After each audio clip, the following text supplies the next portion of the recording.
Ժողովուրդ օրաթերթի տեղեկություններով ամենայն հայոց կաթողիկոս Գարեգին II հրաժարվել է ցուցմունք տալ քննիչների հետ հանդիպման ժամանակ օգտվելով իր իրավունքից։ Կաթողիկոսին մեղադրանք առաջադրելու գործը հսկող դատախազը Խաչատուր Գալստյանն է։ Գրում է թերթը։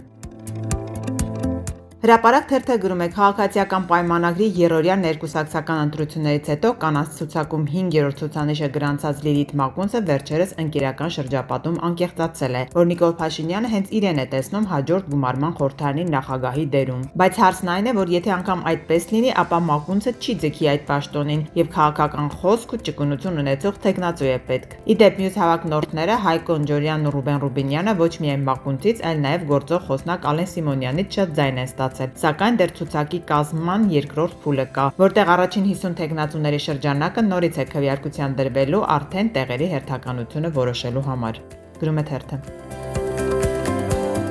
Ժողովուրդ օրաթերթի տեղեկություններով քաղաքացիական պայմանագրում տեղ ունեցած երրորդյա նախընտրական ցուցակի ներքին ընտրությունները վերածվել են իրական քաղաքական փոթորիկի, բացահայտելով լուրջ լարվածություն իշխանական թիմի ներսում։ Տասնյակ ԿՊԱ-ական պատգամավորներ եւ կառավարության անդամներ գրեթե համոզված էին, որ իրենց տեղը երաշխավորված է քաղաքացիական պայմանագրի 50-յակում։ Սակայն արդյունքները սառը ցնցուղի ազդեցություն են ունեցել շատերի համար։ Բացի այդ, գործող բազմաթիվ պատգամավորներ պարզապես դուրս են մնացել մրցակցությունից։ Թերթի հետ զրույցում մի քանի պատգամավորներ կասկածներ են հայտնել, որ 1028 հոգանոց ընտրիչ պատվիրակներն այնպիսի մարդիկ են ընտրվել, որ այսպիսի պատկեր ձևավորվի։ Կարճ ասած, մրցակցային մասով ներթիմային կասկածներ կան։ Ամենամեծ անակնկալներից մեկը եղել է առողջապահության նախարար Անահիտ Ավանեսյանի ստացած մեծ թվով քվեները։ Արդյունքները անսպասելի են եղել նաև ՀԵՑ-ի ժամանակավոր կառավարիչ Ռոմանոս Պետրոսյանի եւ ազգային ժողովի նախագահ Ալեն Սիմոնյանի համար։ Գրում է թերթը։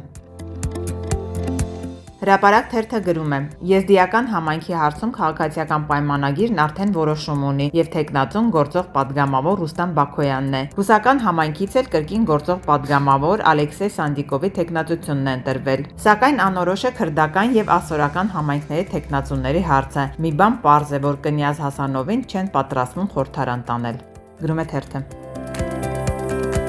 Հրապարակ թերթը գրում է տևական դեգերումներից հետո քաղաքացիական պայմանագրում 3 վերջապես նշանակվեց առողջապահության մշտական հանձնաժողովի նախագահ։ Այդ պաշտոնում միակ առաջադրված թեկնածու Վանաձորցի Վանիկ Օհանյանը։ Առաջիկա ազգային ժողովի նիստին հարցը կմտնի օրակարգ, փակ գաղտնի քվեարկությամբ կհաստատեն թեկնածուին, որը մի քանի ամիս կաշխատի մինչև այս գումարման ավարտը։ Գրում է թերթը։